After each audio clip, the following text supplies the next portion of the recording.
like, okay, Lil Peep comes out and like I feel like he's one of the biggest people that was sort of known for like a lot of that guitar beat stuff. Yeah.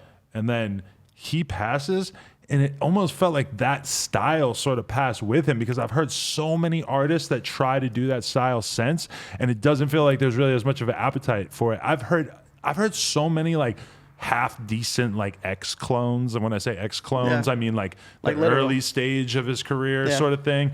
And it's like nobody wants to hear that. Nobody wants to hear a wannabe of the original sometimes. I just feel like it depends on who the artist is. Because you remember when like Thug was coming around and Thug was just kind of copying everything Wayne was doing.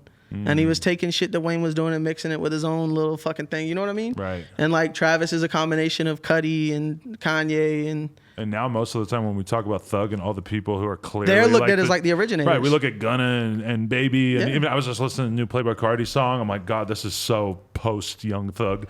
Like there's so many artists now, and we don't often feel the need to bring Lil Wayne in when we talk about Young Thug being the originator, even though Young Thug obviously was so I just feel influenced like by Wayne. I feel like when an artist passes away or something like that crazy happens and they're known for a sound, and people just come in and kind of bite it. It's just like you don't want to hear it because they know what they're doing. You know what I mean? Right. I hear a lot of fake 6ix9ines too, and I don't feel like people are really gravitating towards the fake 6ix9ines.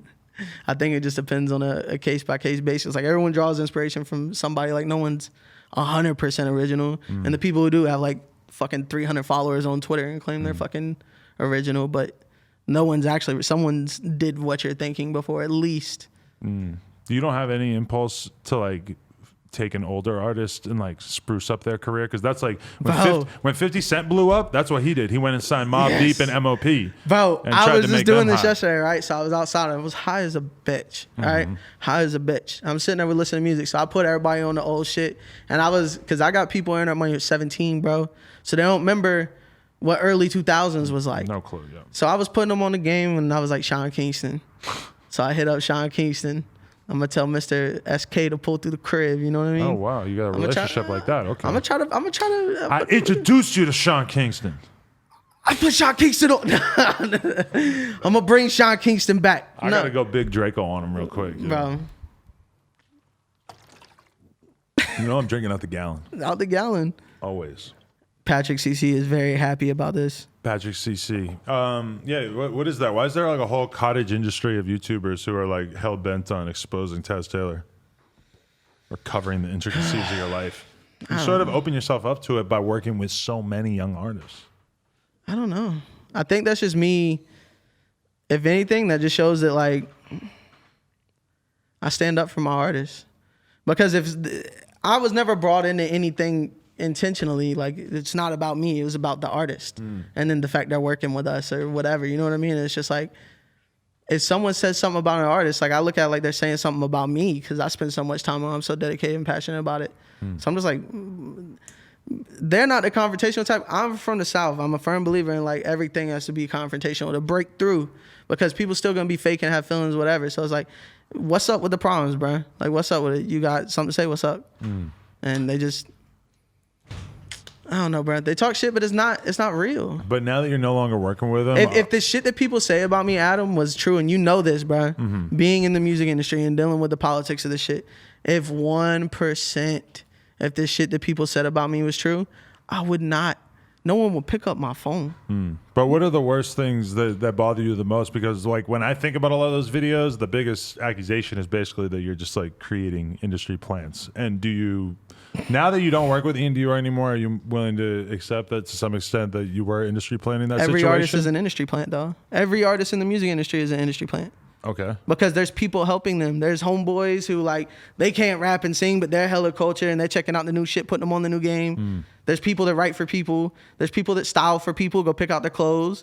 There's people who run their fucking social medias. No artist is unscathed. Every single artist. I've seen every single artist. Some way and nobody, period. I didn't get here on my own. People helped me get here. There's someone helping. People want to label that industry planting. Industry planting is whenever a label signs an artist and acts like they're unsigned.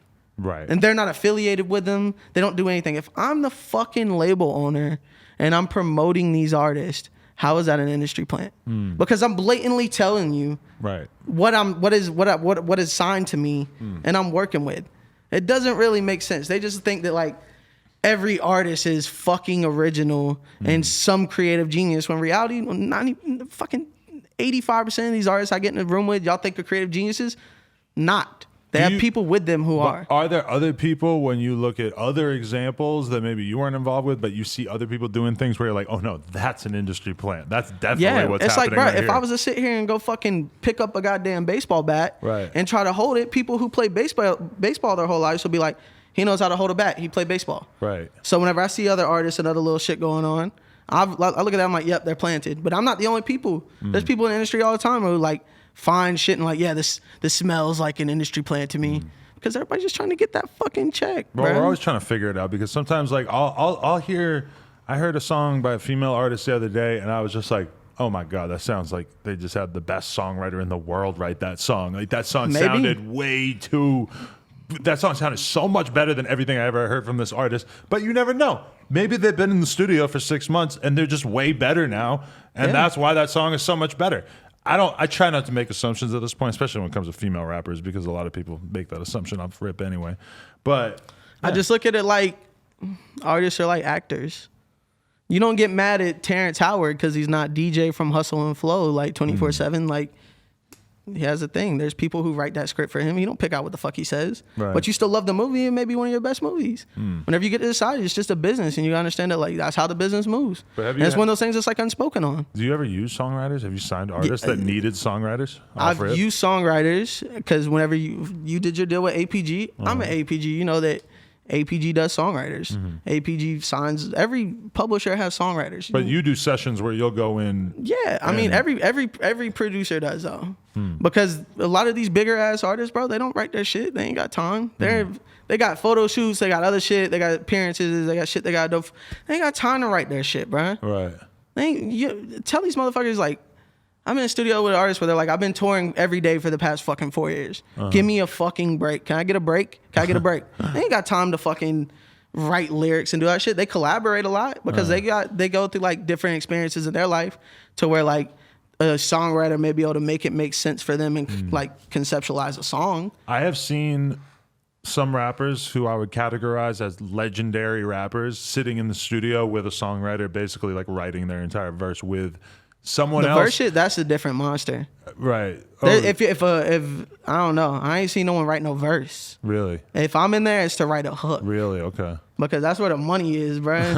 That's where the catchy shit is. That's what's on the TikToks. That's when all that shit is the hook. Right. You know what I mean? And like, if you're writing a verse, then hey, bro, that's a plant. Right, because it should be so easy to write a verse, right? All you gotta do is talk about yourself. I literally came up with this shit yesterday. I'm like, bro, go listen to Fetty Wap. Go listen to My Way and listen to Fetty Wap's verse. He goes on for like 48 bars, and no one gives a fuck because you're just like, what the fuck is he talking about? Like, he's just saying the same shit, and then what? And you're like, oh, okay, I know why I like this. This is great. What went wrong with Fetty Wap from your perspective? Fetty's my boy. Is he? Fetty is my boy. We got Not the that same. anything went wrong. No. But We got the same lawyer. Right. Shout out Navarro. We got the same lawyer. Fetty's a good person. Fetty, I'm gonna be real with you. In the lines of people I met in this industry, number one best person to like meet and talk to and kick it with, Fetty Wap. Wow. Fetty Wap, nicest guy. He's always just standing out to me as an Good energy. insane example of somebody who came out with like a signature style, put out a bunch of fucking songs that all kind of sounded like that style, and then it seemed like the public's appetite for that style went away so quickly. I don't look at it like that. I don't think the appetite for that style went away because there's a lot of artists who still bite and you can say super influential. Yeah, but it felt like but that's he what I'm saying. himself I think there's shit behind the scenes. Yeah, like I heard a lot bro, about like the whenever label you shit come too, up from what certain people come up from and deal with what they got to do, and you throw a bunch of money in their face and people trying to get a cut of that money and do all that shit. You know what I mean? Like you switch up. Everybody switch up. Not saying he switched up. I'm just saying like it happens. Yeah. But like I feel like that's what happened. Like at the end of the day, like he went on a crazy run. He's a legend for it. Yeah. And he's an overall good person. Fetty's like a great guy. Right. Love Fetty. That there's rappers that I don't fuck with that I've been in a studio session where I'm like, I'll never do another fucking session with them. Really? Yeah, but Fetty, I don't give a fuck if Fetty ain't had a hit in 30 years. Fetty could call me. I'll get in a studio session with Fetty Wap, and I'm gonna try my damnedest to get Fetty Wap a hit. Shout out Fetty Wap. Shout out Fetty Wap. Are you too traumatized to ever sign another female artist after what happened with the face tattoo girl? No. Have you not since her? Or? I mean, I've worked with artists, bro. Like, it's never even nothing like that. Like, the shit that was made out for whatever, it's bullshit. So it's like, at the end of the day, like I said earlier, bro, people know what the fuck goes on. And you know how shit moves and people operate in this shit. And check people's histories, bro. Check who has something to lose and who doesn't. Like, everything people say is bullshit. And if my shit was as bad as people say that I'm as bad as a person, I'd be canceled, bro. In the music industry, I'd be canceled. But I'm outside of shit, people don't fucking know me. Because the only time they see me or see my name is when I got to snap on people over dumb shit that they do. I don't never cast no fucking first stone, bro. Ever. People always say my name and bring me out. And I'm like, bro, why you got to do this or why you got to do that? At the end of the day, all that shit happened because motherfuckers need attention. I don't need attention. I don't need anything. That's why I don't do interviews. Adam, how long you been asking me to do interviews? It's been a little while now. Okay, and I haven't agreed to do no interview. I fired my publicist. Yeah, I felt like you wanted to do an interview bad like over a year ago. When I got in this shit and I was wet behind the ears and it was cool. Lately, I've decided that I just kind of came to the conclusion that we needed to have an in-depth chat, you know? I just feel like I don't got to explain nothing to nobody because I know at the end of the day, like everything I'm doing, I'm giving people opportunity. I'm changing their life. I'm not doing nothing weird. There's no fuck shit going on. Right. When you fuck with me, you know that my intentions are good. I'm looking out for you, your best interest. And you as a person outside of the shit. I could be some of these people, bro. That shit, why do you think some people lay low, bro? Some people don't want to be seen. Once they get to a certain level? No, period. There's people behind the curtain of the music industry don't want to be seen. Their job is to lay low. Right. If I'm in people's faces, bro, and all this shit, come on, bro. I don't care. Yeah. I say how I feel and I mean what I say, and I got here on my own. Can't no one break me for it. And I never relied on anybody to put me on. Right. I put myself on. And whenever people told me don't bring internet money in the sessions, why do you got these kids with you? Why you got these producers with you? What are they doing? The artist is worried because you got 5 producers. I brought my fucking producers in. We worked and we delivered records. Right. Whenever you get up and you get to something, bro, like, not everybody's gonna be happy working with you in this business because like everybody comes in with the wrong intentions and they all need something anyways. So the minute that you don't work out, you're gonna start trying to blame everybody. Look at this Joe Exotic shit, bro. Everybody snitched on my man just as soon as he got locked up. Right. And it's like, if you were with him for how long? 11 years, 15 years? Right. And they just want attention, bro. The chick who got her arm chopped off, she was riding with him. She was a ride or die. She was a real one. And like, she actually identifies as a they, so I shouldn't say she. Him, whatever. I seen that was like a thing. Yeah, like, she's but a they. He said in the new episode, I don't know if you've seen the new episode, that it didn't bother him. What the pronouns? Yeah, that. It's a they. Yeah, I mean, he had his fucking arm cut off. I don't think the last thing he cares about in the day what people call him. Right. Like, my man is just lucky to be here right now. Like, this is crazy. Ain't that the truth? So you got no love for Carole Baskin? This is all Florida shit, bro. You're probably related to some of them. Bro, I can guarantee you for a fucking fact I'm related to a bunch of them. Did you ever hit up the No. Did you ever go to see anything like that though? Like a weird illicit zoo? Bro, there's alligator farms in fucking Jacksonville, bro. Really? What?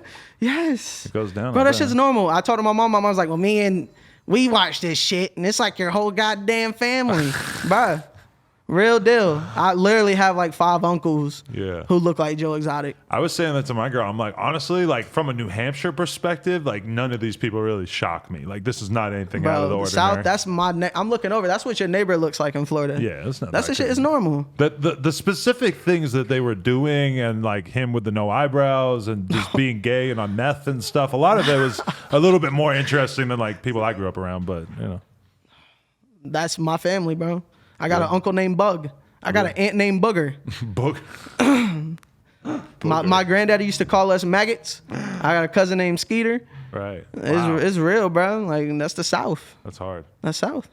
Another classic interview in the books. If you guys enjoyed this, make sure you like, comment, and subscribe, and head on over to nojumper.com to support. Appreciate y'all.